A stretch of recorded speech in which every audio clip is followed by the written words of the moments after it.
এবার ইসরায়েল ফিলিস্তিনি ভূখণ্ড থেকে মুছে যাবে, হুঁশিয়ারি হামাস নেতার। আরো বিস্তারিত জানিয়ে দিব। এদিকে পশ্চিমা ক্ষেপণাস্ত্র দিয়ে রাশিয়ার অভ্যন্তরে হামলার ইঙ্গিত। এবার তুরস্ক অঞ্চলে পাল্টা হামলা রাশিয়ার। এদিকে স্বল্প পাল্লার একাধিক ক্ষেপণাস্ত্র পরীক্ষা উত্তর কোরিয়ার।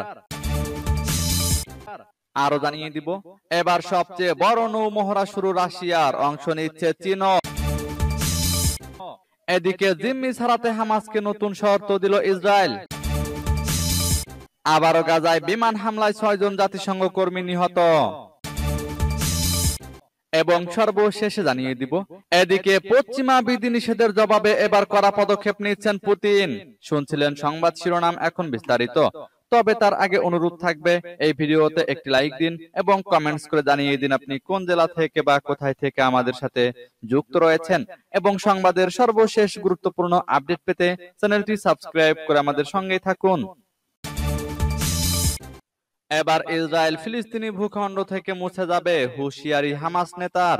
ইসমাইল হানিয়ার শাহাদাত ফিলিস্তিনি জনগণের প্রতিরোধকে আরো বেশি শক্তিশালী ও ইসরায়েলকে আরো বেশি ধ্বংসের কাছাকাছি নিয়ে যাবে বলে হুঁশিয়ারি দিয়েছেন হামাসের নতুন পলিট ব্যুরোর প্রধান ইয়াহিয়া সিনওয়ার। মুসলিম বিশ্বের বিভিন্ন নেতার কাছে পাঠানো এক বার্তায় এ মন্তব্য করেন তিনি। ইসমাইল হানিয়ার শাহাদাতের পর এসব নেতা সিনওয়ারকে বার্তা পাঠিয়ে শোক ও সমবেদনা জানানোর প্রেক্ষিতেই তিনি এ বার্তা পাঠান। ইসমাইল হানিয়া ইরানের প্রেসিডেন্ট মাসুদ পেজেশকিয়ানের শপথ গ্রহণ অনুষ্ঠানে অংশ নিতে গিয়ে গত 31শে জুলাই তেহরানে ইসরায়েলের গুপ্ত হত্যার শিকার হন।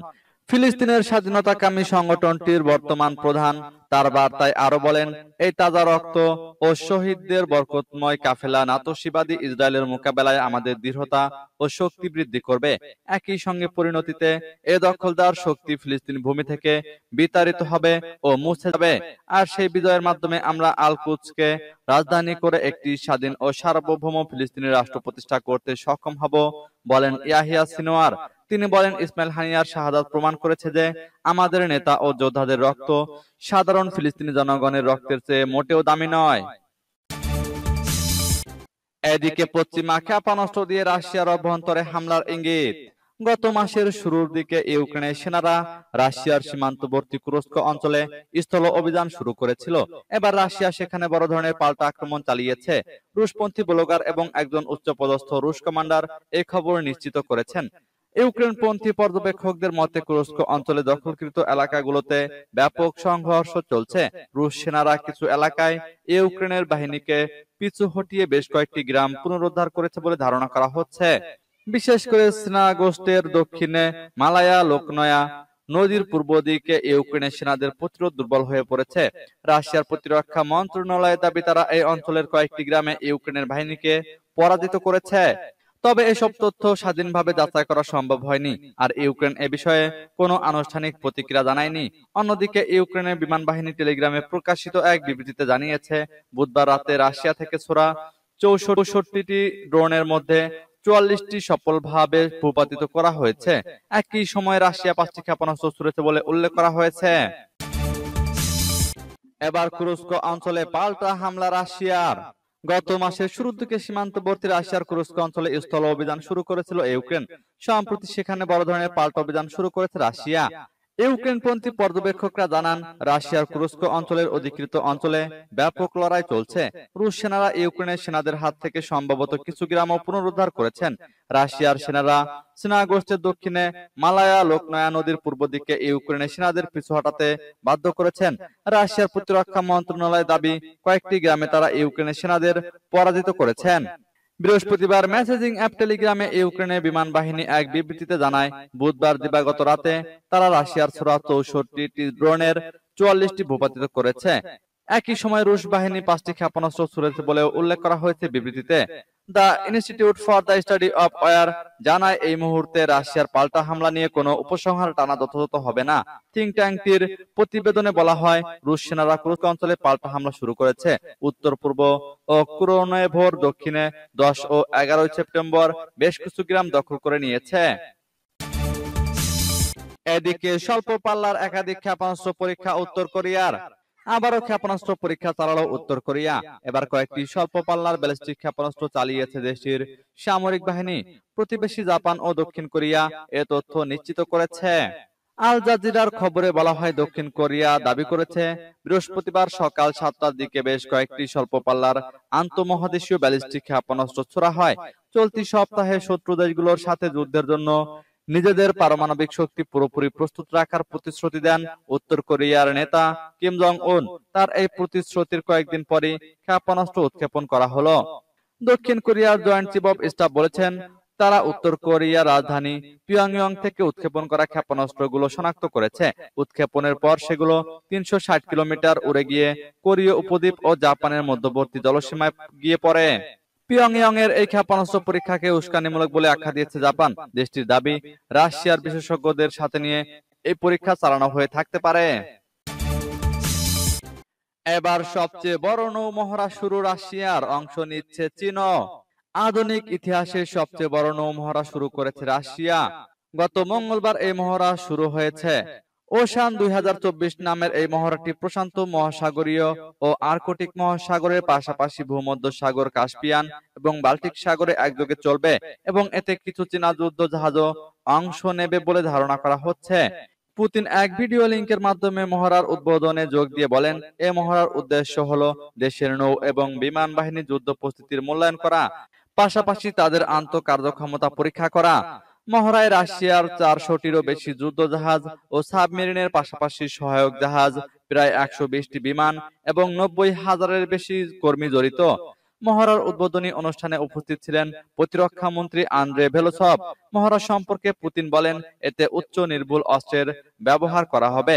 মস্কো এবং কিয়েভের মধ্যে চলমান সংঘাতের মধ্যে রুশ সেনারা যে অভিজ্ঞতা অর্জন করেছে, এই মহড়াগুলো তাতে কাজে লাগবে। এদিকে চীন ও রাশিয়ার সশস্ত্র বাহিনী বাহ্যিক হুমকি মোকাবেলায় তাদের সক্ষমতা বাড়ানোর জন্য জাতীয় প্রতিরক্ষা ক্ষেত্রে দক্ষতা অর্জনমূলক প্রশিক্ষণের উপর ও যৌথ মহড়া শুরু করেছে বলে জানিয়েছেন চীনা পররাষ্ট্র মন্ত্রণালয়ের মুখপাত্র মাওনিং। এদিকে জিম্মি ছাড়াতে হামাসকে নতুন শর্ত দিল ইসরায়েল। গাজা নিয়ন্ত্রণকারী সশস্ত্র গোষ্ঠী হামাসের বর্তমান প্রধান ইয়াহিয়া সিনওয়ার, তাকে গাজা থেকে নিরাপদে বের হতে দেবে ইসরায়েল। এমনকি তার পরিবারের সদস্য এবং এর বাইরে সিনওয়ার যদি কাউকে তার সফর সঙ্গী হিসেবে কাউকে নিতে চান, তাকেও ছাড় দেওয়া হবে। সেজন্য হামাসকে নতুন শর্ত দিল ইসরায়েল। শর্ত হলো, এখনো হামাসের কবজায় যত ইসরায়েলি জিম্মি রয়েছেন তাদেরকে মুক্তি দিতে হবে। মার্কিন সংবাদ মাধ্যম ব্লুমবার্গকে সাংবাদিক জেসিকা ডিনকে দেওয়া এক সাক্ষাৎকারে এ তথ্য জানিয়েছেন ইসরায়েলের সরকারের জিম্মি ও নিখোঁজ বিষয়ক কমিটির সমন্বয়ক গ্যাল হির্শ। সাক্ষাৎকারে গ্যাল হির্শ বলেন, আমরা আমাদের সব জিম্মিদের জীবিত অবস্থায় ফেরত পেতে চাই। তার বিনিময়ে যদি বর্তমান যুগের নব্য হিটলার এবং শীর্ষ সন্ত্রাসী ইয়াহিয়া সিনওয়ারকে গাজা নিরাপদে বের হওয়ার সুযোগ দিতে হয়, তাতে আমরা রাজি। এমনকি সিনওয়ারের পরিবারের সদস্য এবং পরিবারের বাইরেও আরো কোনো ব্যক্তিকে যদি তিনি সফর সঙ্গী করতে চান, সেক্ষেত্রেও আমরা ছাড় দিতে প্রস্তুত। হির্শ আরো জানিয়েছেন, মধ্যস্থতাকারীদের মাধ্যমে সম্প্রতি হামাসকে এই প্রস্তাব দিয়েছে ইসরায়েলের সরকার, কিন্তু হামাসের পক্ষ থেকে এখন পর্যন্ত কোনো সাড়া পাওয়া যায়নি। আবারও গাজায় বিমান হামলায় 6 জন জাতিসংঘ কর্মী নিহত, দাবি রিপোর্টে। ফিলিস্তিনের অবরুদ্ধ গাজা উপত্যকায় ইসরায়েলি বিমান হামলায় জাতিসংঘের 6 জন কর্মী নিহত হয়েছেন। 2023 সালের অক্টোবরে হামাস ইসরায়েলে যুদ্ধ শুরু হওয়ার পর এটাই একদিনে জাতিসংঘের সর্বোচ্চ কর্মীর নিহত হওয়ার ঘটনা। জাতিসংঘের ফিলিস্তিনি শরণার্থী বিষয়ক সংস্থা এ তথ্য নিশ্চিত করেছে। গাজার সিভিল ডিফেন্সের মুখপাত্র মাহমুদ বাসাল জানিয়েছেন, বুধবার নুসাইরাত শরণার্থী শিবিরে আল জাউনি স্কুলে চালানো হামলায় 18 জন নিহত হয়েছেন। স্কুলটিতে বাস্তুচ্যুত ফিলিস্তিনিদের জন্য আশ্রয় কেন্দ্র হিসেবে ব্যবহার করা হয়েছিল। জাতিসংঘের মহাসচিব অ্যান্টোনিও গুতেরেস এই হামলাকে আন্তর্জাতিক মানবাধিকার আইনের গুরুতর লঙ্ঘন হিসেবে আখ্যা দিয়েছেন। তবে ইসরায়েলি সেনাবাহিনীর দাবি, তাদের বিমান বাহিনীর হামাসের একটি কমান্ডো ও নিয়ন্ত্রণ কেন্দ্র লক্ষ্য করে হামলা চালিয়েছে। তাদের দাবি, এই কম্পাউন্ডটি ইসরায়েলি বাহিনীর বিরুদ্ধে পরিকল্পনা ও হামলা চালানোর জন্য ব্যবহৃত হয়েছিল, যদিও এর পক্ষে কোনো তথ্য প্রমাণ উপস্থাপন করতে পারেনি দখলদার বাহিনী। এদিকে পশ্চিমা বিধিনিষেধের জবাবে কড়া পদক্ষেপ নিচ্ছেন পুতিন। ইউক্রেনের সঙ্গে দ্বন্দ্বে জড়ানোর পর থেকেই রাশিয়াকে পণ্য সরবরাহে নানা ধরনের বিধিনিষেধ আরোপ করেছে ইউরোপ ও পশ্চিমা দেশগুলো। এর জবাবে এবার কঠোর হওয়ার কথা ভাবতে শুরু করেছেন রাশিয়ার প্রেসিডেন্ট ভ্লাদিমির পুতিন। কৌশল হিসেবে ইউরেনিয়াম, টাইটানিয়াম বা নিকেল জাতীয় পণ্য রপ্তানি সীমাবদ্ধ করার কথা ভাবছেন তিনি। আর এ পদক্ষেপ কার্যকর করতে মন্ত্রিসভা ডেকেছেন তিনি।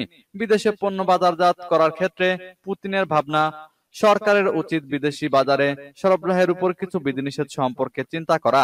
তবে এক্ষেত্রে রপ্তানি বন্ধ করলে নিজস্ব কোনো ক্ষতির সম্মুখীন হবে কিনা সেই দিকটিও বিবেচনা করছেন পুতিন সরকার। এ ব্যাপারে পুতিন বলেন, তারা আমাদের কাছে বেশ কিছু পণ্যের সরবরাহ সীমাবদ্ধ করছে। আমাদেরও তাদের জন্য কিছু বিধিনিষেধ আরোপ করা উচিত, যেমন ইউরেনিয়াম, টাইটানিয়াম ও নিকেল। শুধু আমাদের নিজেদের ক্ষতি হয় এমন কিছু না হলেই হলো। পুতিন বিশ্বকে আরো স্মরণ করিয়ে দিয়েছেন যে রাশিয়া কৌশলগত কাঁচামালের মজুদের ক্ষেত্রে বিশ্বে অন্যতম। তাদের প্রায় 22% প্রাকৃতিক গ্যাস, প্রায় 23% স্বর্ণ এবং প্রায় 55% হীরার মজুদ রয়েছে।